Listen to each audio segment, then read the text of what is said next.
Nós vamos conversar hoje com a Luana Monteiro. Nós vamos fazer aqui no nosso Telescópio uma série de entrevistas, né, com os professores e profissionais da educação para falar sobre isso, que é algo que preocupa muita gente, né? Como retomar, como fazer os próximos passos aí para que a educação ela continue acontecendo, ela dê, vamos dizer assim, os passos necessários a serem dados aí nas nossas crianças, nos adultos também, nos nossos adolescentes, mas tudo isso com a segurança. Como pensar tudo isso? Quem vai conversar com a gente é a Luana Monteiro, ela que é professora. Luana, boa tarde, seja muito bem-vinda aqui ao Telescópio. E se você puder contar aqui um pouquinho para o pessoal, né? Como que foi aí essa inserção, essa história aí começou com a educação? Boa tarde. Quero agradecer a oportunidade de professora estar falando sobre educação. É muito importante isso. Na educação nós sofremos com essa questão de, às vezes, um advogado estar falando sobre educação, um advogado estar falando sobre educação. Então, agradeço inicialmente esse espaço, tá? De uma professora e também dos próximos professores que estão aí nessa semana, nesse dia também comemorativo. E como todo ano também são pautas importantíssimas estar falando sobre o professor.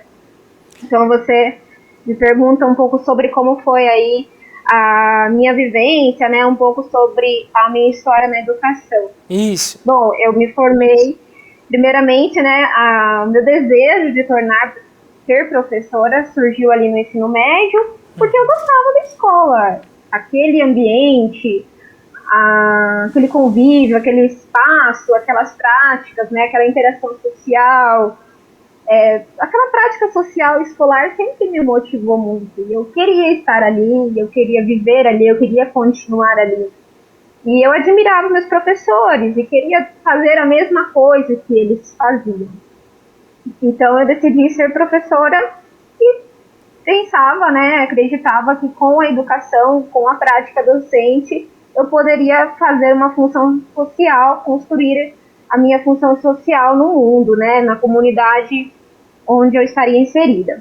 E prestei vestibular, né, passei na universidade pública, saí de uma escola estadual também aqui do estado de São Paulo, e fui para uma universidade pública no estado do Paraná, a UEMP, fiz letras, português e espanhol, me formei lá em 4 anos no ensino presencial, e posteriormente já também me efetivei como professora da rede pública do estado de São Paulo. Isso também foi muito importante para mim, onde eu pude ter o primeiro contato ali com a sala de aula, né, como professora, e começar ali a minha prática docente mesmo.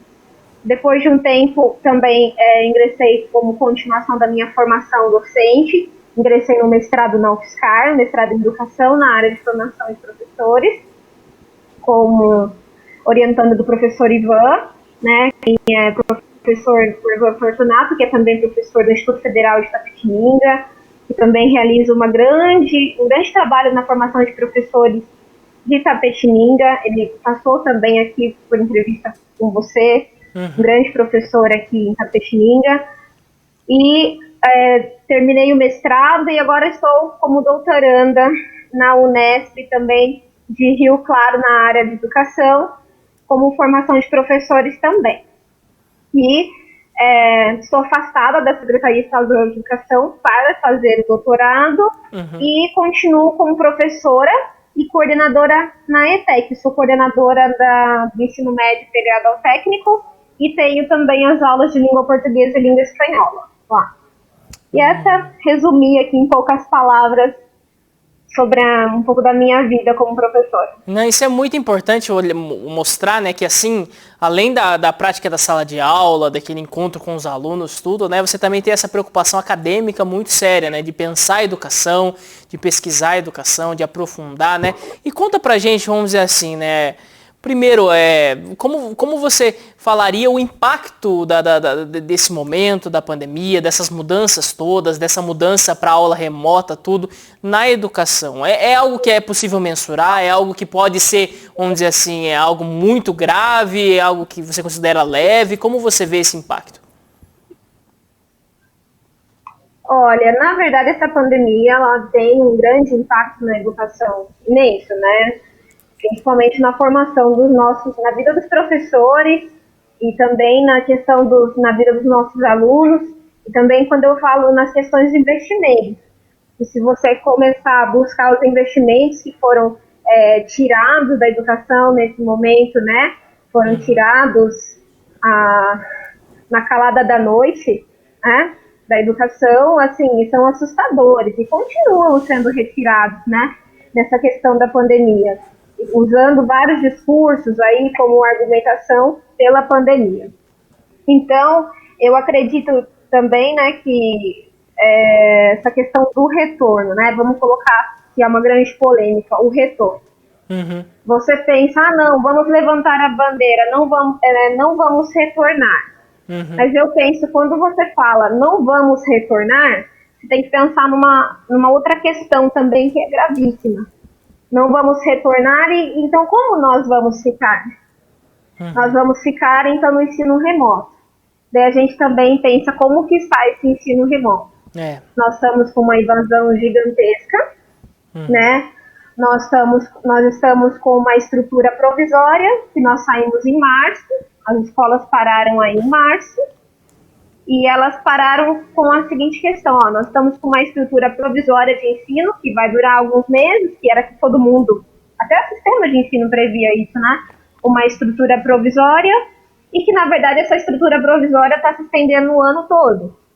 Então, e essa estrutura provisória, ela não está sendo capaz, né, de garantir a equidade da educação, a qualidade da educação, a permanência de todos os alunos nesse processo educativo, o acesso de todos os alunos, né?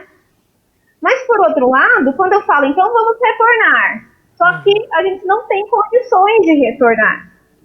Por quê? Nós temos uma escola que eu tenho, né, como eu estou dentro do processo... Luana, você estava conversando com a gente aqui, você tinha falado a respeito, vamos dizer assim, do pessoal que fala que não deveria voltar, que deveria permanecer online, mas que é um sistema muito difícil, né, que é um sistema que é provisório, que era para ser algo provisório, que talvez não tenha toda a estrutura, mas também, diante daqueles que falam que tem que voltar, existem dificuldades, existem desafios muito grandes a serem enfrentados, né? Conta pra gente um pouquinho o seu olhar sobre tudo isso.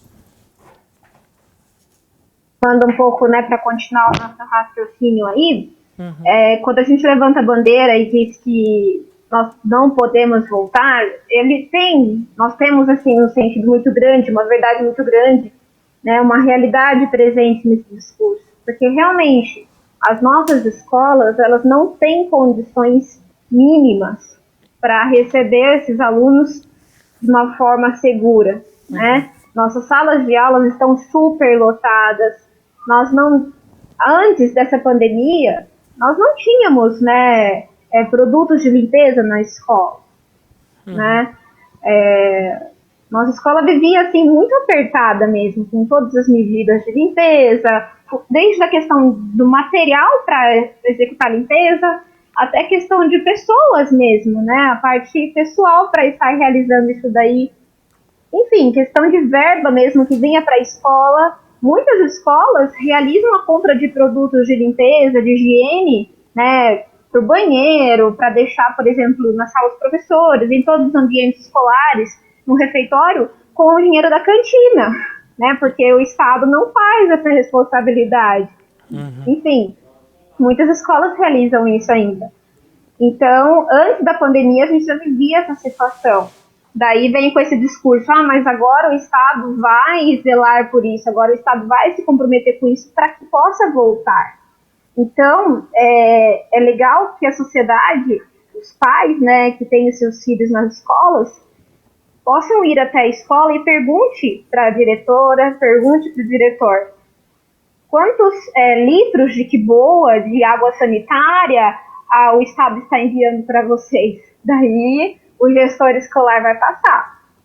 Então, existe uma realidade que não é passada para a população, que é só vista, que é só sofrida, que é só conhecida por quem vive a escola, né? Por quem sente a escola. Então, nossa escola não tem condições, a nossa escola pública, ela está defasada, ela não tem condições de receber de forma segura, né? Infelizmente, nós vivemos essa situação hoje. eu falei na questão de limpeza. Eu disse uma visão muito fechada, tá? Eu não disse em questão de contato de aluno, eu falei também das salas superlotadas. Eu disse 2 olhares, tá? Pra gente não prolongar o assunto, senão eu vou fazer uma entrevista de 2 horas aqui, tá? Agora, o outro lado. Se a gente não voltar, nós vivemos um caos na educação pública, né? Por quê? Evasão escolar, tá? Nós vivemos aí professores doentes. Por quê? Porque foi uma adaptação a toque de caixa. Uma formação de professores vamos supor assim, um professor vai ser formado para dar aula online, aula remota, em 30 horas de curso. Né? A gente daí para pensar. Você acha que um professor que está dando aula presencial fez um curso de 30 horas, está pronto para encarar um ensino remoto, adaptar a sua aula, adaptar seu material didático para o ensino remoto? Então, é uma questão que a gente faz a pergunta, eu não vou dar a resposta, mas só de eu fazer a pergunta já leva a pessoa que está assistindo a pensar. Então, a gente fez uma adaptação, não, a gente precisa fazer para não parar, tudo bem, vamos adaptar, mas isso que era 2, 3 meses, está seguindo o ano inteiro. Então, está gerando um caos, porque ninguém estava preparado. A questão da carga horária e questão de hora de tela. Por exemplo, as 2 horas que eu dava aula foi passada para as 2 horas de tela. Só que 2 horas de tela, para mim, professora, é complicado. E eu tenho que dar as minhas 2 horas, porque é questão de recebimento, de remuneração, né, de carga horária de trabalho. E meu aluno tem que ficar lá 2 horas em cima de um computador, na frente do computador. Isso só eu. Só que o aluno tem quantas horas diárias? Quantas horas de tela? Tá, isso do aluno. E eu fico lá quantas horas dando aula na tela e quantas horas preparando aula de tela. Então isso é doentio. Então não houve adaptação de carga horária para o ensino remoto, ensino EAD, sei lá como queiram chamar isso daí. Então isso gera uma exaustão, né, um mal-estar docente, como umas pessoas falam. Né? Muitos professores vão se afastar, está gerando problemas psicológicos nos professores, nos alunos. Então, isso é insustentável, né, por muito tempo. Então, esse é um problema também da permanência desse ensino remoto. E o que eu já disse, né, o acesso desses alunos, a permanência desses alunos, porque nem todos têm condição, nem todos têm acesso à internet, nem todos têm equipamento.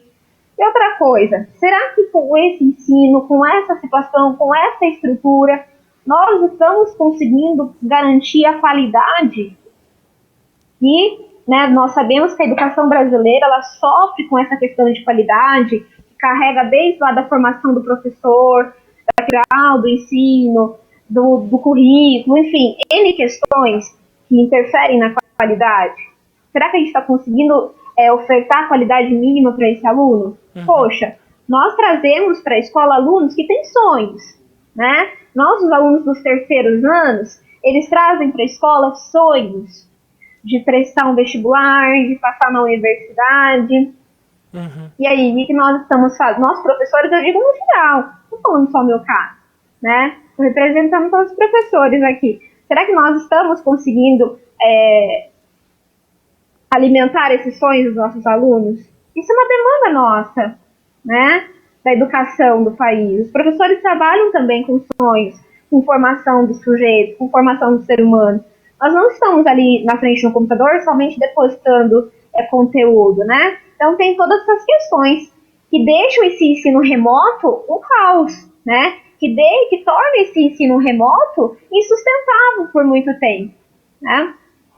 Até que ele possa ser reestruturado. A partir do momento que ele seja reestruturado, mas para isso ele precisa de investimento. Daí entra uma incógnita, né? Será que ele vai ter investimento? Por outro lado, o ensino presencial também, para voltar, ele precisa de investimento. Será que ele vai ter investimento? Então, a gente sempre esbarra numa questão que se chama investimento, né? Muito bem. Então, Luana, são essas questões aí. Sim, são, acho que traz aqui pra gente, acho que é uma situação tão difícil que às vezes é meio, vamos dizer assim, pode parecer inocente, às vezes as pessoas, não, vamos decidir de um dia para o outro, não, são muitos pontos, são muitas questões a serem levantadas, muitos pontos aí que precisam ser resolvidos, talvez antes até de se encontrar uma resposta, mas algo assim que eu gostaria até que você pudesse comentar aqui com a gente, Ilana, é que nós vimos assim, principalmente agora, né, no futebol que voltou. Nós vemos times com grande estrutura, com, vamos dizer assim, com jogadores valiosíssimos, que recebem altíssimos salários, mesmo assim, quando eles começam a se reunir, começam a ir pro jogo, tudo, você vê depois vários desfalques, o time perdendo, tendo que colocar outras peças, tudo, tal. Imagina isso com os professores. Às vezes um professor que ele tem, vamos dizer assim, uma carga de diversas salas, tudo voltando, e do dia para noite ele aparece com a suspeita ali, com alguns casos, ele não vai poder mais dar essa aula. Como que vai ter que ser para o Estado gerir tudo isso, né? Isso acontecendo ao mesmo tempo com muita gente? Vai ser um grande desafio também, né, Luana? Sim, impacta na estrutura, né, disso. A questão, vai ter possibilidade, esses professores vão ter condições de ser testados, né? A gente, por exemplo, pode ter como exemplo ali a questão dos países europeus, né? Uma outra estrutura, a questão da testagem, a questão de diminuição de alunos dentro de sala de aula, a estrutura do ambiente, o arejamento e tudo mais, né? Por exemplo, se aquele professor não vai dar aula, aquele professor é do F, será que ele vai ter assistência? Enfim, é toda uma estrutura que ela não é, assim, ela não é, por exemplo, assim, é só pegar e colocar poucos alunos, 35% dos alunos vai resolver isso, a estrutura. Não, é uma complexidade. A educação são pessoas, são relações humanas. Então a gente trabalha com complexidade ali e precisa de cabeça pensante na realidade, né? Não é uma pessoa que está lá em São Paulo, que nunca entrou em sala de aula, não sabe como funciona uma dinâmica escolar, que vai decidir por isso. Precisa de pessoas que realmente conheçam a dinâmica escolar, que realmente conheçam as relações escolares, que possa pensar isso, né? Que possa pensar e ver o que realmente precisa, para ver se realmente consegue voltar, as demandas que precisam para voltar, né? Então é uma questão muito complexa. Muito complexa. E Luana, é uma estrutura gigantesca. Sim, é uma estrutura muito grande, é um desafio que, acho que assim, o grande desafio da pandemia, nós, de certa forma, estamos passando por ele, entendendo ainda, lutando, tudo, né?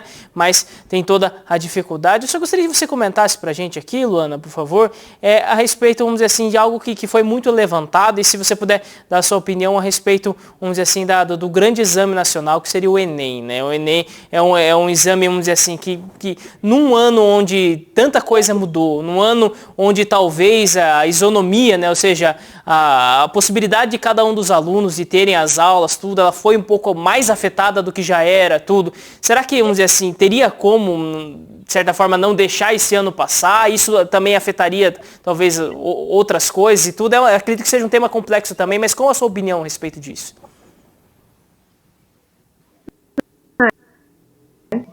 Esse ano ele pode, né, ter... Diz que nós tivemos uma interrupção aqui no nosso sinal com a Luana. Igualdade. Oi, Luana, nós estamos com um probleminha com o seu sinal aqui. Isso, ele está travando bastante aqui pra gente. É isso, acho que nós já tivemos a volta aqui. Pode continuar, por favor. Demonstrar, mais uma vez, né, por conta da pandemia, a grande lacuna, né, que teve com a pandemia, vai mostrar a desigualdade gigantesca, por exemplo, dos alunos que tiveram a uma certa formação, a uma certa construção, a um processo, e os alunos que ficaram com a lacuna no aprendizado. Ele vai evidenciar de uma forma clara isso. E por outro lado, né, de avaliação também, que o Enem é um sistema de avaliação externa, e para a seleção para o ensino superior, ele deu quanto o processo seletivo para o ensino superior no Brasil, ele está defasado. No sentido de que, no momento comum, nós poderíamos ter alternativas, né? Por que não ofertar a alunos para universidades a partir da avaliação do curricular, né? Da trajetória escolar desse aluno, certo? Mas nós não temos um sistema capaz. que garanta toda essa estrutura. Você garantir uma avaliação através de uma análise de currículo, né, uma análise de trajetória escolar desse aluno, né, competências desenvolvidas durante a trajetória do ensino médio, toda a trajetória escolar desse aluno, você, de repente, conseguiria avaliar de uma forma boa esse sujeito. Porque, às vezes, um aluno é um ser humano fantástico, né, que pode ser ali um bom professor, um bom médico, um bom advogado, um bom fisioterapeuta, mas no dia do Enem ele não conseguiu. Então ele não foi avaliado. Aquela avaliação vai falar sobre aquele sujeito, né? Então é uma avaliação assim, que possa ser até, né, nesse momento. Talvez aproveitar desse momento, né? Isso, aproveitar desse momento para se repensar exatamente. Tudo isso, né? Pensar. Nós tivemos um ano, mas isso não foi possível, porque pensar nessas desigualdades talvez espaço para se pensar. Eu não quis ter espaço para se pensar nessa desigualdade, né? Uma avaliação, né, pelas competências desenvolvidas, pela trajetória escolar, talvez diminuiria essas desigualdades nesse momento. Daria oportunidade, né, para aquele aluno que não teve acesso ingressar numa faculdade, ingressar no ensino superior.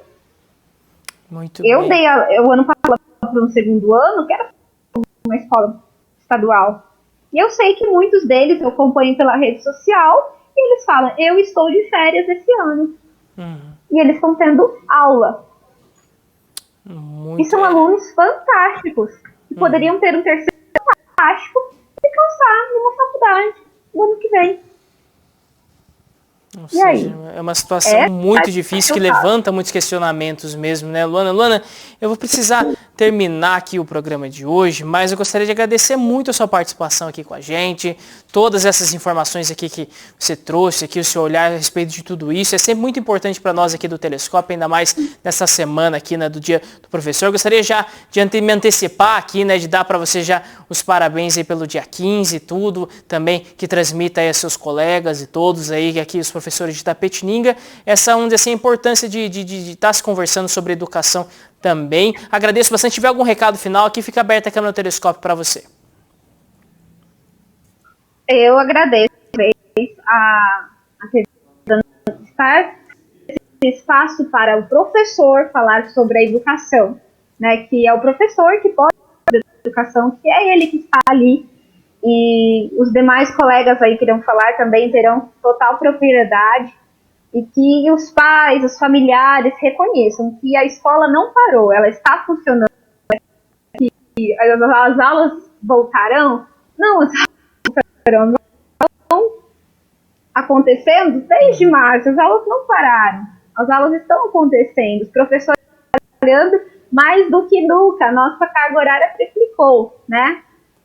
E quero que os nossos companheiros, os meus professores, nossos professores, né, se unam cada vez mais para ter as suas conquistas, para lutar pelos seus direitos, né? E que é uma categoria que precisa ser muito valorizada, e agradeço pelo esse espaço, que é uma forma de valorização. Tá certo, muito obrigado, Luana, pela participação aqui com a gente. Então conversou aqui com a gente a Luana Monteiro, ela que é professora aqui de Itapetininga, e professora de língua portuguesa e também de língua espanhola, mestre em educação e doutoranda em educação pela UESP de Rio Claro.